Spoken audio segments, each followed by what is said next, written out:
A Terra vive essa experiência de transição como uma mudança de idade, tal como se dá com a juventude em relação à idade adulta. É natural conceber, portanto, todos os movimentos cíclicos que se fazem à humanidade. Às vezes, nós não damos conta de que tudo gira, tudo se movimenta na direção do progresso. Há o ciclo diurno, em que a Terra, girando em torno do seu próprio eixo, a cada 24 horas aproximadamente, determina a dinâmica da luz e da sombra, do noite e do dia. Há o ciclo anual, em que a Terra gira em torno do Sol, numa média de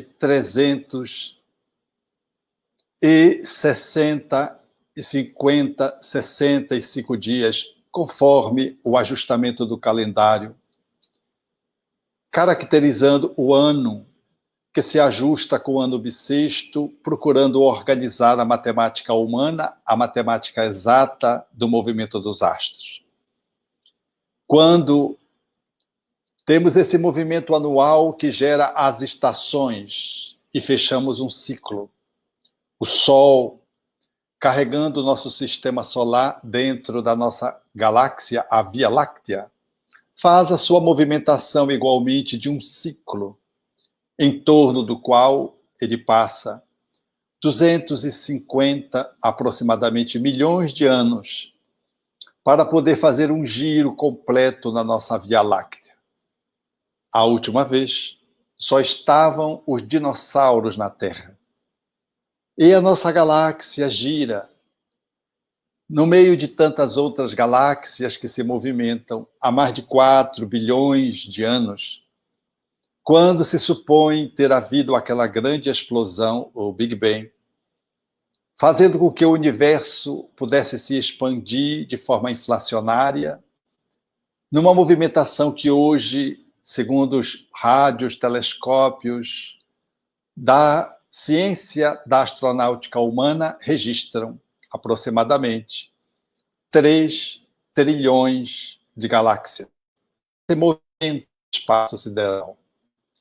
Diz os benfeitores espirituais Allan Kardec, de que, a exemplo do que nós podemos prever na mudança de um ciclo mais restrito, o diurno, por exemplo, o diuturno, por exemplo, que a cada 24 horas nós temos a certeza de que o Sol se pondo haverá de nascer logo depois, a espiritualidade amiga visualiza os grandes ciclos de evolução de cada planeta, a evolução que deve se estabelecer não só física, mas também do ponto de vista moral.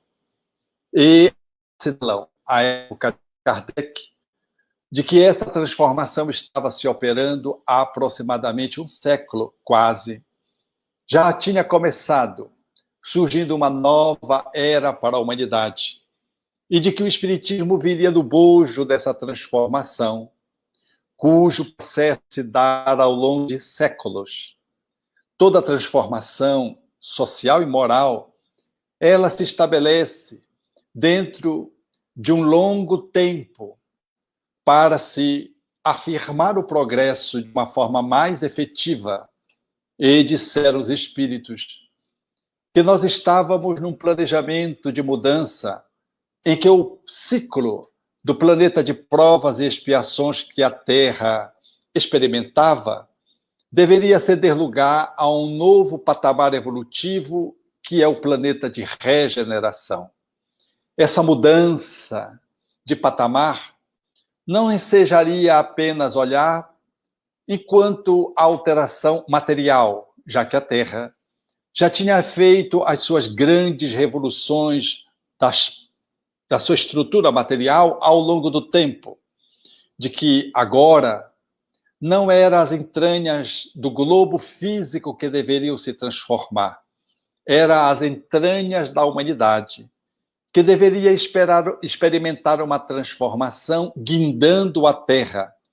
Há um planeta de regeneração, superando o estágio de provas e expiações. Nós estamos exatamente no curso dessa transformação, há aproximadamente 250 anos, o que é absolutamente muito pouco, para as transformações que os espíritos disseram que varam séculos, a fim de que o edifício antiquado ceda para o novo edifício, que deverá se erguer trazendo novas ideias, um novo formato. Esses são os dias que nós experimentamos. A Terra traz, portanto, essa transformação que vai sendo marcada pela reencarnação de espíritos que trazem o compromisso da revolução sociomoral, enquanto que outros que empacam, emperram o progresso da Terra deverão, após a desencarnação, aos poucos irão ser exilados para planetas correspondentes às suas necessidades evolutivas inferiores à Terra. Perderão o paraíso que a Terra significa para esses espíritos, considerando que eles habitarão orbes mais primitivos, de que a Terra já superou outrora, no passado distante. Esses espíritos se deslocarão para lá como missionários, ajudando o progresso, mas em sistemas expiatórios, porque olharão a Terra, sentirão a Terra distante, o paraíso perdido, e com esforço de transformação interior, auxiliando os irmãos da primitividade, dando-lhes chance de retornar à Terra para acompanhar o progresso que deverá se estabelecer agora no nível da regeneração. Essa mudança, portanto, que os espíritos assinalam, ela está sendo demarcada e nós estamos sendo objetos dessa observação em pleno meio dessa transformação que se opera. E o Espiritismo surge exatamente um pouco mais de 70 anos depois que ela começa, para fazer parte dessa transformação. E ele o faz por 4 características fundamentais, segundo Allan Kardec. Posto que as revoluções sociais, elas se dão por si mesmas. E o Espiritismo será uma alavanca que secundará, que auxiliará, que apoiará essa transformação.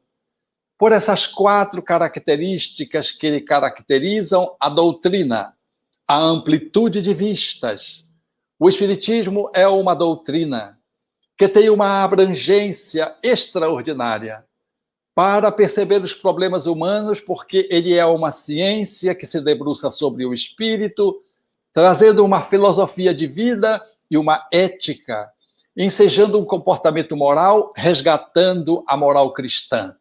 Essa doutrina de tanta abrangência, de tanta complexidade e tão integral, ela olha a humanidade focando no espírito, e como o espírito tangencia todas as disciplinas acadêmicas e não acadêmicas, o espiritismo tem esse poder de abrangência, essa amplitude de vistas, ensejando, portanto, que, enquanto doutrina, seja capaz de tocar os mais diversificados assuntos e fazer diálogo, interlocução, e de forma profunda, porque não se detém para olhar apenas o homem, mas o espírito que está reencarnado. Portanto, o ser que vai num processo de evolução. Não é uma doutrina, portanto, pequena, e por isso, além da abrangência das questões que ele aborda, ele o faz de forma profunda. O terceiro item que caracteriza o espiritismo como poderosa alavanca do progresso é a sua capacidade moral. O espiritismo traz, no seio da sua doutrina, o poder moralizante, porque evoca em Jesus Cristo os princípios éticos, os valores humanos perenes que Jesus exemplificou no seu comportamento quando esteve conosco. O Espiritismo não traz nenhuma moral nova. Ele traz a do Cristo, despida dos adornos que o movimento cristão, ao longo dos séculos, acresceu. Portanto, traz a atitude humana exercendo a amorosidade como ponto fundamental para estruturar os relacionamentos sociais. O relacionamento do homem consigo, com o outro e com a divindade, na relação com toda a natureza. O Espiritismo traz também a quarta perspectiva, que o torna uma doutrina absolutamente insuperável. É que ele tem o caráter progressista, ou seja, Allan Kardec haveria de dizer que o Espiritismo segue com o progresso, que a ciência, se revelar uma verdade, ele acolhe, e se ela apresentar algo desdizendo o Espiritismo cede e fica com a ciência. Curioso, nesse período de vigência do Espiritismo, que até hoje, a ciência não desdisse nenhum dos postulados espíritas. A despeito da sua abertura para se autorreformular, o Espiritismo, enquanto ciência do espírito, filosofia e moral atuante, permanece intacto nos seus princípios, avançando com o progresso. Mais de 150 anos, mais de um século e meio, portanto, mantendo-se absolutamente incólume no seu bloco monolítico, enquanto doutrina, enquanto ciência, filosofia e espiritualidade, que ele traz, dando ensejo ao homem olhar a vida de uma forma diferente. Então, são esses 4 pontos fundamentais que fazem com que o Espiritismo nos suscite uma convivência nos desafios do dia a dia, antevendo já e construindo o planeta de regeneração que todos almejamos, que numa linguagem bem coloquial, um planeta melhor do que esse que nós vivemos. A abrangência dos assuntos que toca, a profundidade deles, o poder moralizador e o seu caráter progressista fazem do Espiritismo, segundo Allan Kardec, esse poderosa alavanca, esse poderoso instrumento ajudando a humanidade a transpor esse período turbulento, qual o que estamos vivendo nesse momento da pandemia da Covid-19, ensejando-nos ter uma percepção de uma realidade transcendente, sem nos deixar empacar, paralisar, deprimir, em face daquilo que sucede na humanidade inteira com o morticínio, com a desencarnação de inúmeros irmãos nossos, no nosso e em outros países, ensejando na pandemia uma grande reflexão para todos aqueles que deveremos caminhar rumo à transformação inevitável. É essa doutrina extraordinária que nos enseja, portanto, olhar a humanidade com esperança, com otimismo, mas com realidade. É uma doutrina, portanto, pujante, porque olha a dimensão humana como uma expressão da dimensão espiritual. Nós não somos seres humanos fazendo uma incursão espiritual. Nós somos espíritos numa incursão humana, o que é inteiramente diferente. Nós somos almas, portanto, espíritos reencarnados, que estamos aprendendo dia após dia, construindo nosso progresso intelecto-moral, a fim de poder, em nos transformando as nossas relações, esculpindo novas instituições e criando, para além do bem-estar material, o bem-estar moral, que vai aos poucos se afirmando, compondo aquilo que será o planeta de regeneração. Dizem os benfeitores espirituais ao codificador do Espiritismo, de que essa humanidade receberia espíritos que se caracterizariam por ter uma inteligência e uma racionalidade precoce, de que trariam uma inerente crença espiritualista, uma tendência para a espiritualidade e uma vocação para o bem. Essas 3 características fundamentais marcam os espíritos que estão se corporificando na Terra. Alguns já estão conosco, outros estão, aos poucos, reencarnando nos diversos setores do conhecimento humano e da atividade humanitária, para implementar o progresso, tendo a inteligência e a racionalidade precoce. Portanto, essa capacidade intelectiva, cognitiva, bem cedo apresentada e grandiosa ao lado de uma perspectiva de natureza espiritual e trazendo o bem como sendo o ponto de inclinação fundamental, como instinto inato, caracterizando a evolução desses espíritos. Essa é, portanto, a característica dos espíritos que trarão para a convivência esses ingredientes que nos ensejarão compor relações mais humanas, para além do humanas, transhumanas, espiritualizantes. O nosso olhar de um para com o outro já não mais será de homens que vão morrer, porque a grande vitória nessa transição será do espiritualismo sobre o materialismo, diria o espírito Emmanuel, posto que a grande chaga da humanidade é o materialismo, que circunscreve a vida ao berço e ao túmulo, esfriando as relações afetivas, estimulando o aborto, o homicídio, a eutanásia, estabelecendo, portanto, uma vivência que incrementa o egoísmo, o materialismo guindado ao ateísmo, a negação da divindade, é, portanto, o nosso único inimigo que deverá ser superado. Não são as pessoas materialistas ateístas, é a ideologia materialista ateísta, porque ela vai sendo superada pela própria lei do progresso. Não há mais como negar de que o ser humano não é apenas um bloco de carne, porque a própria ciência, fazendo parte do movimento do progresso, vem aos poucos documentando aquilo que o Espiritismo já assinala há mais de 1,5 séculos atrás, de que somos espíritos que reencarnamos. E nós não morremos, nós desencarnamos. De que a morte não existe, é apenas um portal, da qual o espírito se desliga e volta à pátria espiritual, levando com ele a bagagem que ele conseguiu reunir dentro de si mesmo, porque o único patrimônio que nos é inalienável é o que nós carregamos dentro de nós mesmos. A única propriedade que é intangível, que não pode ser usurpada, é aquela que jaz dentro do nosso íntimo.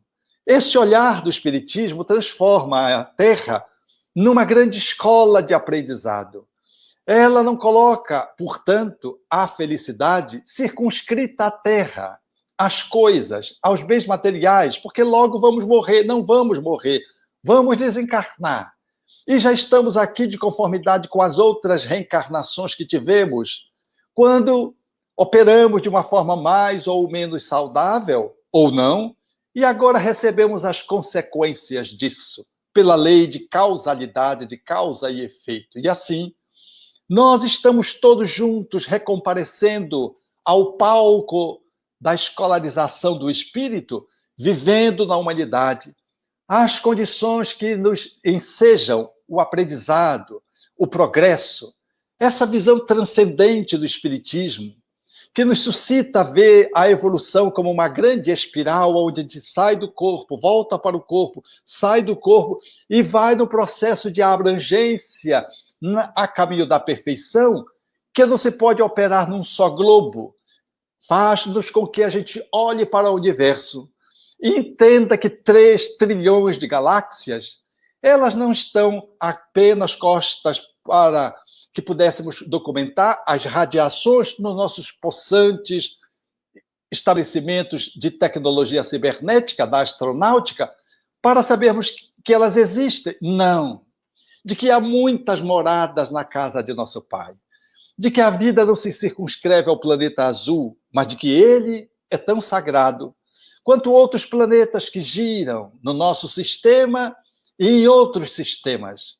Só no nosso sistema são aproximadamente 50 milhões de terras, planetas que têm similaridade com a Terra no tempo de formação, ou seja, de que se destruísse a Terra, se fosse dado destruir a Terra, nada aconteceria conosco, porque continuaríamos vivos, porque tem 50 milhões só na Via Láctea, em condições físicas similares à da Terra. É só para a gente perceber a nossa pequenez e de que a nossa verdadeira morada, ela está além do corpo, porque nós somos espíritos eternos criados por Deus para estabelecermos o nosso périplo evolutivo. Então, diria Allan Kardec, de que a pedra de toque para consagrar a regeneração e que vai suscitar a convivência é a fraternidade universal, que é originária da unidade de crenças, que se assenta sobre a compreensão de que somos imortais, de que Deus existe e de que a vida futura e a perpetuidade da nossa existência. Kardec diz que essa unidade vai unir as religiões, ensejando a fraternidade universal, que propiciará uma convivência na qual o fanatismo cederá lugar à tolerância. A incredulidade abrirá espaço para a fé, e o absolutismo materialista, ateísta, cederá espaço para a espiritualidade e para a liberdade. Esse é o viés da transformação de gênero pelo codificador do Espiritismo, mostrando-nos de que estamos num progresso evolutivo inimaginável, grandioso, belo, e de que as nossas relações sociais, elas vão mudar do egoísmo para o altruísmo, do orgulho para a humildade, das paixões dissolventes para o desapego, de que a compaixão vai substituir a avareza, de que a caridade será a expressão que deverá nos mover como o amor em excelência, deixando para trás todas as manifestações de ambição humana. É, portanto, sob essas novas diretrizes que o planeta de regeneração vai aos poucos se compondo. E já vemos na atualidade essas transformações operantes quando olhamos a ONU, a Organização das Nações Unidas, a Unicef, os Médicos Sem Fronteiras, as instituições internacionais, os espaços desmilitarizados, dando acenos de que o planeta de regeneração está chegando. A crueldade cede, mas países lutam por estabelecer os direitos humanos. Nós já não aceitamos as crueldades. E, aos poucos, os costumes, as leis e as instituições já vigentes se mostram, mostrando que caminhamos para a regeneração. Os grandes grupos do Lions Clube, por exemplo, que se estabelece ao longo do mundo, vai fazendo valer de que a fraternidade não tem fronteiras. A movimentação das religiosidades que cedem do seu encarceramento ideológico do fundamentalismo abre espaços para os encontros ecumênicos.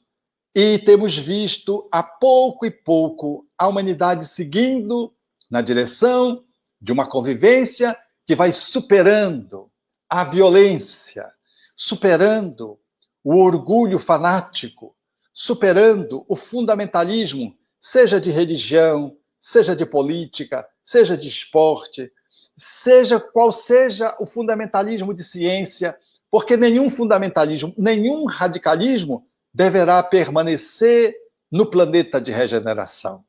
Nós estabeleceremos relações mais saudáveis. O nosso vizinho não será só o nosso vizinho, será o nosso irmão, o parente mais próximo. O egoísmo que jaz ainda nos dominando deverá ceder para abrir espaço para a confraternização num exercício sélfico, em que o ego cede para o espírito imortal, para o self, para o eu superior, a fim de que o homem possa vergar-se diante de um outro homem. E ao invés de promover o aborto, ele reverencie a maternidade. Ao invés de empurrar um moribundo para a morte, antecipando-lhe, aplicando-lhe uma injeção letal, ele faça a medicina paliativa, agora com a visão espiritual que está chegando, para entretecer a pessoa que está no estado da terminalidade física, a compreensão de que ela não vai morrer, ela vai desencarnar. Portanto, nós vamos percebendo de que o mundo caminha para operar transformações fundamentais no campo da assistência recíproca. Esses dias mesmo temos visto. Nenhum país pode vacinar o seu povo e achar que está bem, se não vacinar os outros. Nós vamos nos olhar como se fossem províncias de um mesmo império, segundo os espíritos disseram Allan Kardec, e um evangelho segundo o espiritismo. Uma província, ela tem que estar auxiliando a outra. Um país, na atualidade, no planeta de regeneração, tem que estar auxiliando ao outro. Não basta que um país tenha vacinado todos os seus habitantes, porque se o outro não vacinar, surgirão novas cepas que alcançarão aquele país vacinado, de que nada valerá, por assim dizer, ele ter feito a vacinação apenas dos seus membros. As construções das vacinas hoje nos dão demonstração disso. Os países se unem. Ainda que haja interesses econômicos nas vendas das vacinas, já não dá mais para um país se sobrepor aos outros, manipulando a vacina ao conglomerado, onde nós nos ajudamos a fabricar a vacina e a multiplicar a vacina pelo mundo, porque o mundo precisa estar vacinado. É um convite à fraternidade feito por um vírus. Não foi nenhuma espada flamejante que desceu do céu com um espírito para demonstrar à Terra que precisávamos obedecer às leis naturais da vida. A fraternidade, a solidariedade, o humanismo foi apenas um vírus, um princípio espiritual tão pequeno, materializado, um vírus, que não consegue viver sozinho, que precisa de uma célula para se multiplicar, mas veio da China, que nós diríamos aqui no Brasil, quando queríamos ver-nos livres de alguém, disse, vai para a China, a gente dizia, porque a China era um lugar tão distante de Belém, do Pará, do Brasil, que a gente mandava a pessoa para a China como querendo dizer, eu não quero te ver nunca mais, vai para um lugar mais distante. Sim, a China está lá do outro lado quase do planeta. O vírus veio de lá e está aqui, dominando os brasileiros e vice-versa. Não há no mundo ninguém que agora pode pensar-se só ou solitariamente, nem enquanto pessoa, nem enquanto país. O Espiritismo veio ao nosso encontro, portanto, ensejando esse espaço para que possamos transformar as nossas vidas numa grande plataforma de amor, que se manifestará como fraternidade, como solidariedade, como indulgência, como tolerância, como perdão, ensejando-nos, portanto, um novo modelo de viver com o outro, conosco mesmo e com a natureza. Não poderemos usurpar da natureza sem sofrer as suas consequências. E haveremos de reverenciar uma árvore, um rio, o mar, um deserto, com o mesmo critério que fazemos pelos nossos filhos, pelo nosso pai, pelo nosso avô. Porque tudo em a natureza tem uma função. E haveremos de cuidar da nossa mãe Gaia, terra, porque senão a própria natureza nos devolve, como tem feito nos últimos tempos, as consequências da nossa insanidade. Nesse aprendizado, onde há muita revolta para poder acompanhar o progresso, ela devolve, mostrando para a humanidade qual é o caminho. E assim, nós caminhamos no rumo de podermos perceber Deus presente em nossas vidas na grande transformação planetária. Como diria o poeta Yoga Shirishinan, através do médium notável Elzio Souza, ao afirmar, olhando para o mundo inteiro, Deus. Olhando para o outro, Deus. Olhando para mim, Deus. Só Deus. Sem alto nem baixo. Sem princípio, sem fim. Sem vida e sem morte. Deus, somente Deus. Obrigado.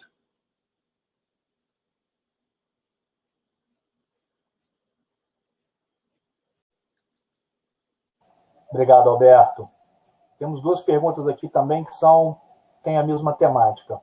Uma é do Renato Góes. Alberto, o maior desafio da convivência nos novos tempos é a intolerância entre as pessoas? E a Jussara, ela fala, fale-nos um pouco sobre a visão espiritual deste momento de reclusão em casa, aumento da convivência familiar e a transição planetária.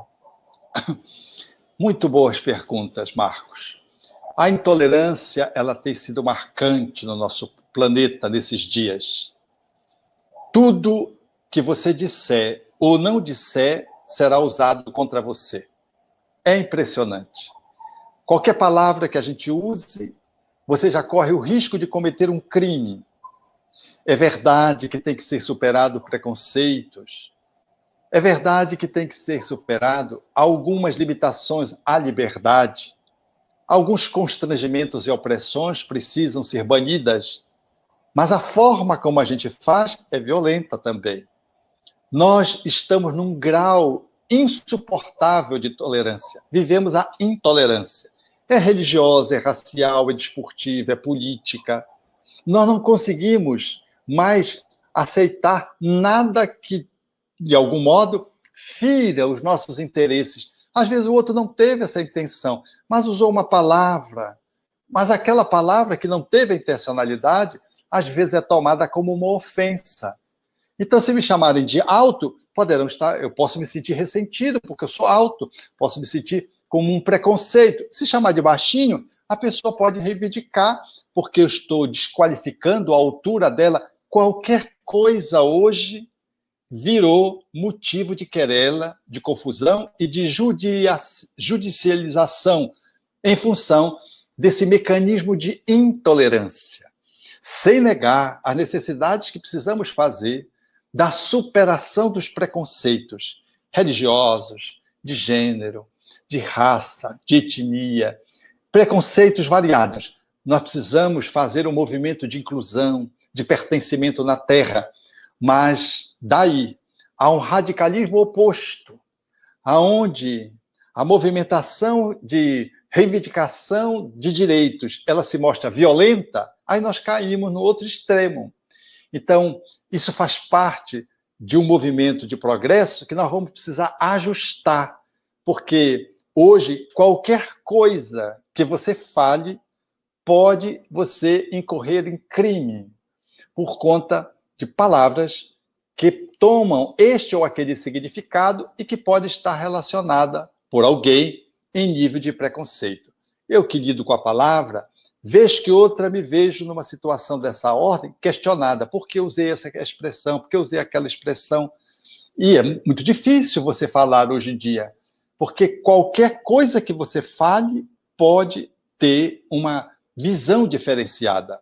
Eu estava outro dia e fiz uma postagem no meu Instagram. E quando eu postei no Instagram, querendo fazer menção a um movimento de união, de pertencimento, que tratava dos aspectos raciais, olha, eu apanhei, mas apanhei tanto. Apanhei dos brancos, apanhei dos negros, apanhei do pardo, apanhei todo. Por quê? Porque eu tinha que me manifestar de conformidade com o grupo, ou com o outro, ou com o outro. Então, na verdade, eram 3 grupos que se digladiavam. Foi apenas um post dentro da minha rede social do Instagram. Eu voltei ao Instagram porque gerou tanta complexidade, tanta discussão, tantas agressões de grupos, porque tem um grupo que vem que fala mal, o outro que defende o outro. Eram 3 grupos se degladiando, que a gente teve que tirar o post e fazer um outro post esclarecendo. E quando eu fiz o outro post esclarecendo, apanhei de novo, porque eu não tinha que tirar, o outro dizia porque eu não tinha que pedir desculpa. E quer dizer, tudo que você fizer ou não fizer, disser ou não disser, pode ser usado contra você. Isso significa intolerância. Então, ao invés de viver a intolerância, sejamos nós os tolerantes. Não tolerante com aquilo que deve ser revisto. Eu tolero o homem, a mulher, o erro, mas nós vamos combatendo aquilo que ideologicamente está sustentando aquele homem no erro. Ao invés de combater o homem, eu combato o equívoco. Jesus, ao seu tempo, lutava contra os equívocos, mas ele não lutava contra as pessoas. O processo era contra o pecado, não era contra o pecador. O pecador a gente tem que apoiar, tem que educar. Se ele é um criminoso, a gente tem que cercear a liberdade dele. Esse é o movimento da amorosidade consciente. Então, essa é a tolerância que nós vamos precisar reeditar, porque ela está em baixa na Terra. Há um exacerbamento da intolerância. A liberdade, hoje, ela é preconizada de tal modo que hoje nós vivemos a libertinagem. O progresso, portanto, prevê essas movimentações. Saímos de um extremo para o outro extremo, de um preconceito para o outro oposto. E aí nós nos digladiamos, porque nós ainda não amadurecemos do ponto de vista do amor para viver uma fraternidade que abre espaço para a tolerância. A outra pergunta que o Marcos fez, da nossa companheira Jussara, fala-nos da família. Efetivamente, a pandemia nos suscitou uma reclusão, um confinamento relativo, ou às vezes mais radical, dependendo da época e da cidade. Essa é a grande chance que a gente tem de olhar para a gente. Porque o mundo, como estava, maluco. No corre-corre, descartável, veloz. Ninguém olha para si mesmo, ninguém olha para ninguém, só olha para os seus objetivos materiais. Um mundo, portanto, de competição, um mundo onde um atropela o outro, de repente, esgota a terra, fere os rios, desmata as florestas, contamina os mares. Então, a Terra pegou um vírus lá que surgiu lá de um morcego, e é uma metáfora muito boa, um morcego vindo da noite, para significar de que nós precisamos parar, de que ninguém saqueie a Terra ou alguém sem que não receba o efeito eco. Então, estamos recebendo o efeito eco da poderosa Gaia, que nos devolveu um vírus em função da forma como temos trabalhado a natureza, e nos trouxe de volta a possibilidade de uma reflexão, deixando-nos sentado. Minha mãe fazia isso. Quando a gente fazia o aperatício, ela botava sentado. Nós precisamos sentar-nos dentro de casa juntos para refletirmos no estilo de vida que nós estávamos tendo. Um estilo de vida materialista, muito embora disséssemos espiritualistas, que somos. Um estilo ateísta, muito embora digamos que somos teístas. Um estilo de vida perverso para nós e para os outros. Então, de repente, a economia mundial ela está sendo revista, porque não dá para ter os países mais ricos do mundo e um bando de miserável. E mesmo dentro dos países ricos, tem os párias que moram dentro deles. Então, essa concentração de renda, uma economia que funciona apenas para excessivamente atender o corpo, precisa ser revista. Então, surgiu, nesse dia da pandemia, nesses dias de confinamento, a possibilidade de uma revisão do comportamento individual e coletivo. Um estilo de vida está sendo revisto. E em casa, nós redescobrimos a família, ou descobrimos que a gente estava separado há muito tempo e não tinha se dado conta de que a gente usava a fuga externa para não olhar para o casamento. Redescobrimos os filhos, que estávamos ausentes, porque a gente vê os filhos crescendo, a gente nem se dá conta de que eles cresceram. E, de repente, a gente passou a viver com os filhos, redescobrindo. Eu vi criança que disse assim, eu não quero que acabe a pandemia, porque agora eu tenho o papai em casa, numa consulta médica. E o pai ria, porque o pai estava com um filho. Então, nós temos redescoberto a família, que é o fulcro do progresso, conforme os espíritos disseram Allan Kardec. Família é lei da natureza. Não pode ser desprestigiada, desconsiderada, maltratada, negada, como prevê, como preconiza o materialismo ateísta, que quer negar a família, como sendo um instrumento de alienação, de domínio. Não, família é lei da natureza. Os espíritos disseram Allan Kardec lá na questão 774 de Livro dos Espíritos. Então, nós temos tido essa chance de valorizar a família. Mas mais do que isso, o confinamento nos remeteu ao encontro conosco mesmo. Eu, você, todos temos uma pausa de tempo maior para nos olharmos, avaliarmos a nossa encarnação, o caminho que temos seguido, quais os passos que temos dado, o que é que a gente tem valorizado na vida, qual tem sido o sentido da nossa existência. Então tem sido maravilhoso essa pandemia, nesse outro sentido. Não é as mortes que nós estamos aqui dizendo que são valorosas, muito embora muitas delas, a grande maioria, estivesse planejada. estivesse dentro do programa dos espíritos superiores a desencarnação. Nós estamos enaltecendo o aprendizado. E a desencarnação que sucede junto com esse aprendizado faz parte da lei do progresso. Todos estamos avançando. E a família tem a possibilidade de poder rever-se nesse mundo que está em transformação. E diz o Espírito Manuel Filomeno de Miranda que nessa pandemia, muitos políticos, do ponto de vista internacional, do ponto de vista geral, que malversam recursos públicos, que cruelmente aceleram as mortes ou implicam em novas desencarnações pela malversação do recurso público no exercício do poder impróprio, deverão ser exilados quando desencarnarem. Tal a gravidade das suas atitudes.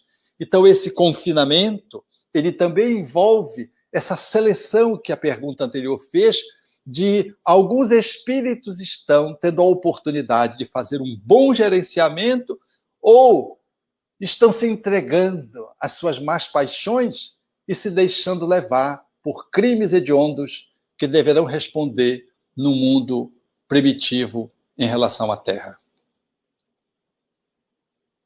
Obrigado, Alberto. Tem uma pergunta do Pedro Lacerda, que eu acredito que você já passeou por ela, mas eu vou ler aqui a última pergunta que a gente tem aqui no chat. Alberto, como deve o espírita se comportar diante dos desafios da convivência nas redes sociais, onde temos verificado verdadeiras batalhas, onde orgulho e vaidade têm sido muito presentes, criando distanciamento até mesmo entre membros da mesma família? É lamentável, porque nós espíritas não devemos nos envolver nessa luta campal ideológica.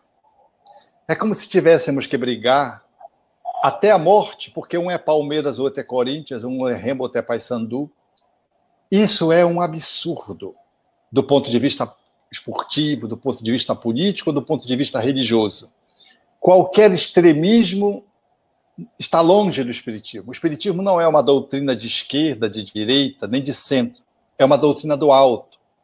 De centro, te poderia dizer até de centro espírita. É uma doutrina do alto. Ela se sobrepõe porque ela é uma doutrina que aborda os princípios da natureza, das leis da natureza. E ela vê os pontos que estão coerentes ou incoerentes em qualquer tipo de partido político ou de qualquer tipo de ação envolvendo os artigos de fé, as manifestações podem descambar para o extremismo, ou do ponto de vista do entretenimento, que pode descambar para o extremismo. Nós, espíritas, não deveríamos jamais deixar essas doutrinas nos invadirem e nos dominarem, rompendo com o esposo, com a esposa, com o filho, criando problemas na parentela, porque isso está a desserviço do nosso progresso. E significa dizer de que quando eu me deixo enganchar é porque eu tenho extremismo dentro de mim. Porque o Espiritismo é uma doutrina que suscita compreensão, diálogo, respeito às ideias diferentes, mesmo que sejam extremadas. Allan Kardec viveu na sua época e é notável a postura que ele teve, convivendo com todas as ideologias de então, os sistemas políticos da época.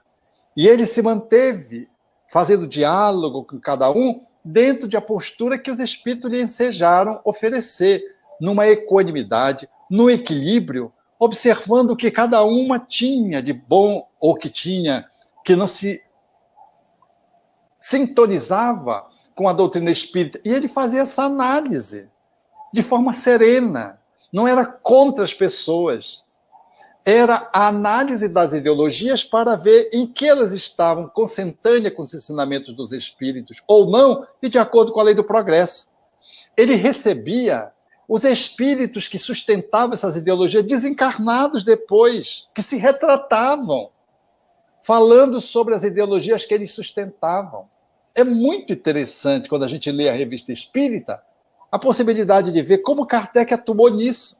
Então não faz sentido nós, os irmãos espíritas, usarmos as redes sociais para brigarmos uns com os outros.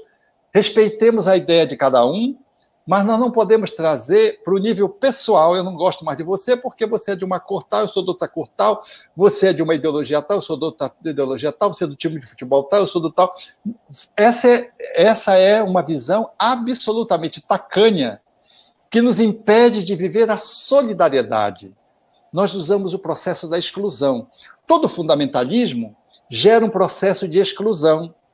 A exclusão é aquele que não pensa como eu, de adversário, logo ele se transforma no inimigo. E de inimigo a ser destruído é um passo. É por isso que existem os homens-bombas. Eles não começam querendo destruir.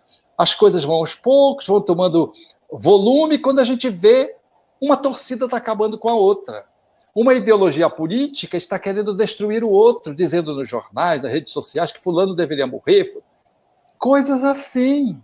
E nós espíritas precisamos ter essa leitura e essa compreensão e nos mantermos não é em cima do muro, é na panorâmica e atuarmos, cada um como cidadão, do jeito que lhe aprouver, sem trazer para o centro espírita a discórdia, a cisão, a confusão, sem transformar o nosso lar num campo de guerra. Nós podemos trocar ideias. Ainda esta semana um jovem me dizia: ideologicamente, eu não me identifico com os meus familiares, mas eles estão me excluindo. E começou a chorar. Porque não podem conversar sobre ideologias políticas. A gente vai excluir alguém porque pensa de um jeito, pensa de outro, de direita, de esquerda, de centro, sei lá o quê. Então, precisamos estar informados, lúcidos, como cidadãos, tomando a nossa participação, elegendo com voto aqueles que nos representam, atuando na sociedade, dando exemplo de bom exemplo, jamais desejando mal ao outro, jamais depreciando uma pessoa de forma mesquinha. A gente pode e deve fazer críticas, análises aos processos ideológicos. Se tem uma ideologia que é contra a família, eu analiso a ideologia contra a família, mas eu não preciso ser contra as pessoas. É um processo ideológico, porque aqueles que às vezes estão pugnando pela destruição da família estão sob um sistema, um paradigma, um modelo de ver a vida empobrecido, na minha percepção. Então eu posso trocar ideias, mas eu não posso desejar matá-los, destruí-los, ou fazer um movimento de ruptura. Então eu tenho amigos que pensam diferentemente de mim, do ponto de vista do esporte, do ponto de vista político, do ponto de vista religioso. Eu tenho amigos materialistas, ateístas, e nós nos relacionamos. Eu não preciso ficar de mal com os materialistas ateístas, que não creem em Deus. Eu tenho muitas pessoas que eu lido que são agnósticos, e conversamos, trocamos ideias, partilhamos compreensões, num profundo respeito recíproco. Isso deve viger dentro do lar. E sabe o que proporciona isso? O amor. Porque quando Jesus propôs amar os inimigos, era amar até aqueles que desejariam nos matar. Ele dizia: bendizei o que vos maldiz, orai por aqueles que vos perseguem e caluniem, fazei o bem àquele que te faz o mal, amai os vossos inimigos. Olha a ousadia que Jesus propôs. Como é que eu vou brigar com meu familiar, com meu amigo, com um companheiro de centro espírita? Então nós vamos respeitar-nos uns aos outros. Na casa espírita, nada de política, nada de palco para tribuna, para mesmo que o companheiro esteja identificado com essa profissão, do ponto de vista da política partidária, nós não devemos trazer para a casa espírita. A casa espírita trabalha a política divina, as leis morais da vida. Não traz política partidária, que é política de ocasião, de momento, logo muda. E a gente se divide, briga, e começa a impedir que o sagrado, que o fundamental, que o eterno, seja estudado e vivido por nós. A gente vai na onda deste ou daquele movimento racial, ideológico, de poder, de crença, político, desportivo, e tudo isso passa com profundo respeito às diferenças, trabalho, solidariedade e tolerância. Propôs Allan Kardec como lema para nós espíritas. A nossa família espírita precisa estar junto. A gente pode trocar ideia. Eu vou dar um exemplo aqui no Jardim das Oliveiras, por exemplo. Nós tivemos algumas dificuldades antes, do ponto de vista de diálogos em torno do grupo, da diretoria, sobre alguns aspectos políticos. Então, nós decidimos não tratar, porque estava gerando uma certa fissura na nossa diretoria, porque tinham companheiros que pensavam diferente e os ânimos começaram a ficar muito acirrados. Então, nós pactuamos que nós não trataríamos daquele assunto. Para mim, foi lamentável, porque eu acho que o Espiritismo é uma doutrina tão libertadora que a gente pode conversar sobre tudo, sem precisar brigar. Mas, às vezes, os limites impõem alguns recolhimentos que a prudência sugere, a fim de que possamos sustentar uma unidade, ao invés de tentar escrachar, exaurir, e nos exaurindo, a gente fazer um movimento de ruptura.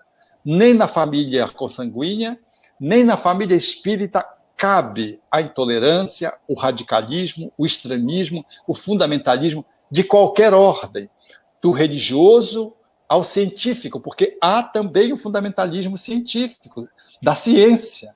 Você pega dois cientistas que pensam diferentes e brigam. Eu converso muito, por conta da atividade espírita, eu converso muito com os diferentes olhares, e eu pego dois especialistas para poder avaliar as posições, e eu fico observando pensamentos tão diferentes, porque ideologia e fundamentalismo não é só na política e na religião, é também na ciência. Então, meus irmãos, vamos nos amar. Quando tiver assim, a ponto de estourar, a gente silencia um pouco e pensa, o outro é meu irmão, ele não está me compreendendo. Ame aquele que quer te atacar, fale bem de quem te faz mal, faça o bem àquele que te passou a perna e exerça o amor aos inimigos, porque Jesus foi para a cruz, mas não odiou ninguém, curou até aquele que escravizava ele, o servo do centurião. Ele foi esse espírito que não só disse para que amássemos os inimigos, ele demonstrou cabalmente. E Allan Kardec, no seu tempo, deu-nos esse exemplo ímpar que está descrito em A Revista Espírita, onde ele manteve a liberdade e a independência com profundo respeito aos outros. Gratidão, Alberto. Momentos preciosos de esclarecimento para todos nós. Vou pedir a Nair para entrar junto aqui conosco. Felipe. A Nair fará as considerações de agradecimento pelo 36º seu, tá bom, Alberto? Obrigado, mas a gente também querido. abre a palavra para suas considerações finais. Eu quero agradecer ao carinho e a oportunidade de chegar em Volta Redonda. Eu nunca tinha chegado nesse jeito, mas cheguei virtualmente. Sem estar desencarnado, eu consegui chegar em Volta Redonda. Eu agradeço a Nair especialmente, que foi a porta-voz do convite. Agradeço a você, Marcos, e eu espero um dia estar presencialmente em Volta Redonda para desfrutar de um papo gostoso. Eu levo um pouco de açaí daqui e a gente vai fazer uma festa.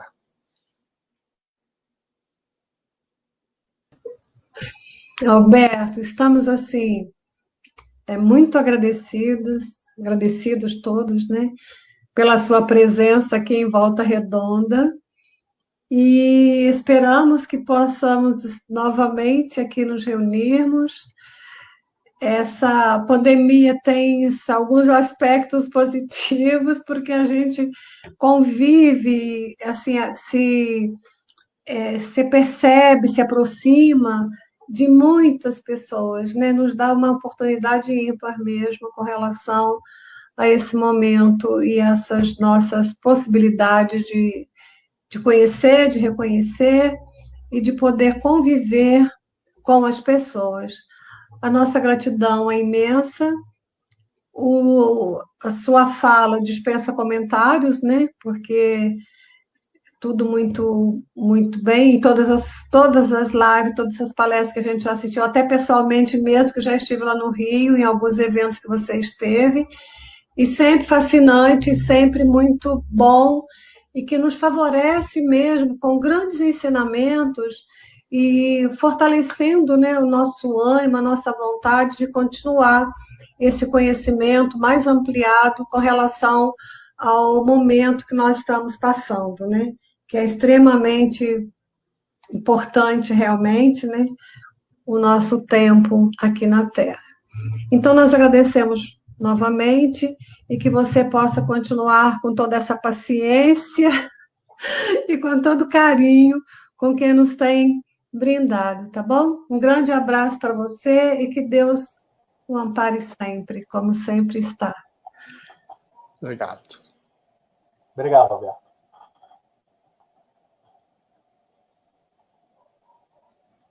Bom, minhas irmãs, meus irmãos, estamos chegando ao final. Tem uma vinheta do Congresso Espírita do Rio de Janeiro. Vamos passar aqui para todos. Felipe.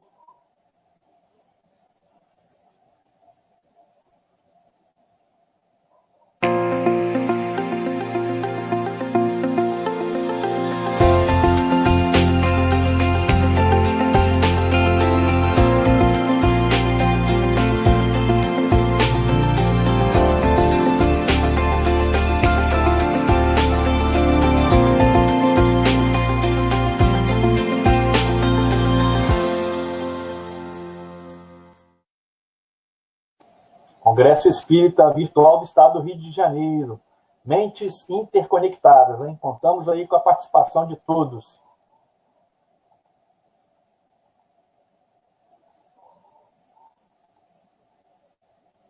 Minhas irmãs, meus irmãos, nós agradecemos a presença de todos.